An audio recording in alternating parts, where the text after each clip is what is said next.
Tu veux que ton fichier Excel fasse plus pro instantanément, que les utilisateurs arrêtent d'écrire n'importe quoi dans tes cellules, que tes tableaux restent propres, structurés et exploitables sans passer ton temps à les corriger, ben, la liste déroulante, c'est une option qui fait partie des meilleures pratiques de la manipulation des données sur Excel. Donc, si tu veux passer d'un simple tableau à un outil structuré et intelligent, ben reste sur ce tutoriel jusqu'à la fin et tu vas voir, ça prend moins de 2 minutes. Dans le vif du sujet, donc imaginons qu'on veut attribuer des prix, mettons, à des personnes qui travaillent avec nous et on veut leur donner le prix, mettons, de gold, de silver ou de bronze. Donc, on va écrire prix pour l'intitulé. Ici, on va mettre gold. Ici, on va mettre silver et ici, on va mettre bronze. Donc, on veut créer une liste déroulante qui va nous afficher soit gold, soit silver, soit bronze. Comme ça, la sélection va être très facile. Donc, tout ce qu'on a à faire ici, c'est de mettre prix, puis venir ici, sélectionner gold, silver et bronze et y aller dans données.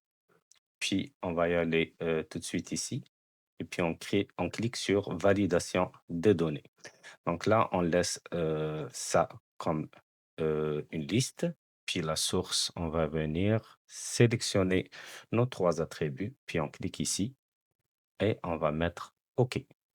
Donc là, comme vous voyez, ça, c'est une façon qui est très, très, très rapide et très, très efficace pour créer une liste déroulante rapidement sans pour autant la nommer.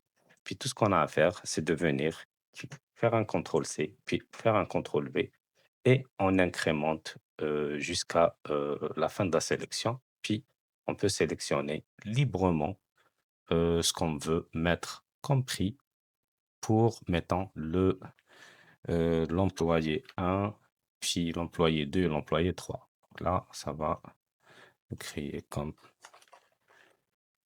nos attributs pour chaque employé. Comme vous voyez ici, donc on va mettre ça un peu plus propre en forme de tableau. Donc, comme vous voyez, donc l'employé 1, on peut lui donner gold, silver ou bronze. Puis, c'est la même affaire pour les trois. J'espère que tu as bien apprécié cette vidéo. N'hésite pas à liker, à commenter et à t'abonner sur ma chaîne. Je te propose aussi d'y aller voir toutes les vidéos que je propose sur RStudio, sur Power BI et Excel, sur les thèmes de la data analyse, de la data science, du big data. Je te donne rendez-vous sur un prochain tutoriel.